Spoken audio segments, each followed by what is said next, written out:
নমস্কার বন্ধুরা, মায়ের রন্ধনশালা এবং ব্লগার চ্যানেলে আপনাদের সবাইকে স্বাগত। তো আজকে আমি আবারও একটি রেসিপি নিয়ে চলে এলাম এখানে পুজো পার্বণে খাওয়ার জন্য বা বাড়িতে নিরামিষ দিনে খাওয়ার জন্য লুচি পরোটা রুটির সাথে একটা আমি আলুর দম বানিয়ে নেব। তো সেই আলুর দমের রেসিপিটা বানানোর জন্য আমি তো এখানে প্রথমে আলু নিয়ে নিয়েছি। তো এখানে আমি যেটুকু আর কি আলুর দম বানাবো সেইটুকু আলু আমি এখানে কেটে নিয়েছি আমার পরিমাপ মতো। আর এই আলুর দমেতে মশলা বানিয়ে নেব এখানে একটা। তো এখানে দেখুন বাটিতে আমি নিয়েছি টমেটো, একটা মিডিয়াম সাইজের টমেটো নিয়েছি। আর তার সাথে নিয়েছি আমি কাঁচা লঙ্কা, এখানে কয়েকটা কাজু বাদাম আছে, আর নিয়েছি আদা। তো এই মশলাটাকে আমি মিক্সিতে একটা মিহি পেস্ট বানিয়ে নেব। আর এখানে দেখুন ফোড়নের জন্য নিয়েছি কিছু গোটা মশলা, এখানে দারচিনি, এলাচ, লবঙ্গ, আর সাজিরে আছে, শুকনো লঙ্কা, তেজপাতা।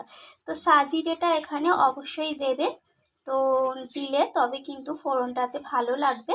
তো এটা হচ্ছে ফোড়ন। তো চলুন এরপর বাকি স্টেপে যাওয়া যাক। তো দেখুন এখানে আমি আলুটাকে প্রথমে আমি একটু ভাপিয়ে নেব। তো তার জন্য কড়াতে জল বসিয়ে দিয়েছিলাম। তো জলটা একটু গরম হয়ে যাওয়ার পর আমি ওতে দিয়ে দিলাম কেটে রাখা আলুগুলো, আর তার মধ্যে দিয়ে দেবো 1 চামচের মতো লবণ দিলাম। তো এবার আমি আলুটাকে একটু সিদ্ধ করে নেব, আবার খুব বেশি সিদ্ধ করে ফেলবো না, তাতে করে আলুর দমটা রান্না করার সময় খুবই অসুবিধা হবে। তো আলুটা এখানে আমার ভাপানো হয়ে গেছে, আমি আলুটাকে এখন জল থেকে তুলে নিচ্ছি। এখানে আমি আলুর দমটা বানানোর জন্য কড়াইটা আবার বসিয়ে দিয়েছি ধুয়ে নিয়ে। তো কড়াইটা গরম হয়ে যাওয়ার পর আমি এতে দিয়ে দিলাম সর্ষের তেল। তো এখানে সর্ষের তেলটা গরম হয়ে গেছে, এখন আমি ভাপিয়ে রাখা আলুগুলোকে দিয়ে দিলাম। তো আলুগুলোকে খুব লাল লাল করে একটু ভেজে নেব আমি। আলুর মধ্যে দিয়ে দিলাম সামান্য পরিমাণ হলুদ গুঁড়ো, আর দিয়ে দেবো সামান্য পরিমাণ লবণ। তো এরপর লবণ আর হলুদটাকে মিশিয়ে নিয়ে আলুটাকে লাল লাল করে আমি ভেজে নেব। তো দেখুন এখানে আমার আলুটা লাল লাল করে ভাজা হয়ে গেছে, এখন আমি আলুটাকে তুলে নেব।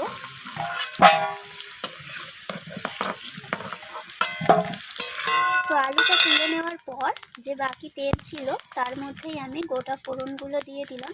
তো আরও একটু তেল এখানে প্রয়োজন আছে, তাই অ্যাড করে দিলাম। আর গোটা ফোড়নগুলো সাজিরে, এলাচ, লবঙ্গ, দারচিনি, শুকনো লঙ্কা, তেজপাতা। তো ফোড়নগুলো নাড়াচাড়া হয়ে গেছে, ভাজা হয়ে গেছে, সুন্দর গন্ধও বেরিয়ে গেছে। এখন আমি দিয়ে দিলাম পেস্ট করে রাখা মশলাটাকে। সেই মশলাটাকে একটু কষিয়ে নেব।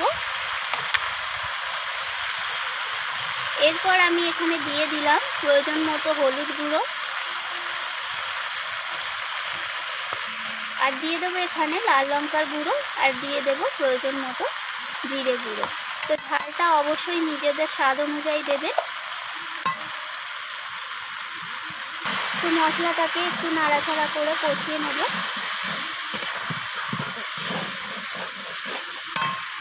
এরপর স্বাদের ব্যালেন্স হওয়ার জন্য দিয়ে দিলাম একটু চিনি,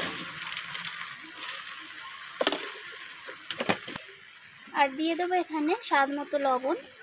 তো লবণ কিন্তু এখানে বুঝে ইউজ করতে হবে, তার কারণ একবার ভাপানোর সময়ও লবণ দিয়েছিলাম, আর আলুটা ভাজার সময়ও লবণ দিয়েছিলাম। তো মশলাটা দেখুন কষানো হয়ে গেছে, মশলা থেকে তেলও ছেড়ে দিয়েছে। এখন আমি এর মধ্যে দিয়ে দেবো ভেজে রাখা আলুগুলো। এরপর আলুটাকে ভালোভাবে কষাতে থাকবো যতক্ষণ না তেল ছেড়ে আসছে। তো এখানে দেখুন আলুটা আমার কষানো হয়ে গেছে আর তেলও ছেড়ে দিয়েছে। এখন আমি এর মধ্যে অ্যাড করে দেব যতটা গ্রেভির প্রয়োজন সেই অনুযায়ী আমি দিয়ে দেবো এখানে মশলার বাটি ধোয়া জল। তো এবার আমি এটাকে ঢাকা দিয়ে বেশ কিছুক্ষণ রান্না করে নেব যতক্ষণ না আলুগুলো সিদ্ধ হয়ে আসছে।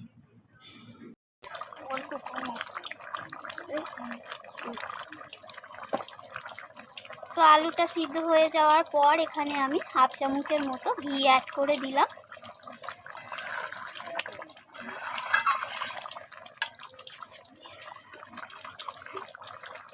এরপর এরপর আমি এখানে দিয়ে দেব হাফ চামচের মতো সানরাইজের শাহি গরম মশলা। তো এই ঘি আর গরম মশলার ফ্লেভারটা কিন্তু আলুর দমের মধ্যে অসাধারণ দারুণ স্বাদ লাগে। তো এখানে আমার আলুর দমটা একদম রেডি হয়ে গেছে। আর দেখুন গ্রেভিটা কতটা আমি কম করে নিয়েছি। তো গ্রেভিটা এখানে যার যেমন পছন্দ সে সেরকমই রাখবে। তো এখন আমি এইটাকে নামিয়ে নেব একটা পাত্রের মধ্যে। দেখুন এখানে তৈরি হয়ে গেল একদম নিরামিষ আলুর দম, যেটা পুজো পার্বণের দিন বা নিরামিষ কোনো দিনে লুচি পরোটা রুটির সাথে কিন্তু দারুণ লাগবে খেতে। তো দেখুন আলুর দমের কালারটা কতটা দারুণ এসেছে।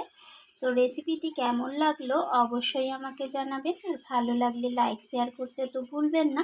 তো আমার চ্যানেলটিকে সাবস্ক্রাইব করে চ্যানেলটির পাশে থাকার অনুরোধ রইল। তো আমি আবারও ফিরে আসবো অন্য কোনো রেসিপি নিয়ে। আজকের মতো এইটুকু। ধন্যবাদ বন্ধুরা।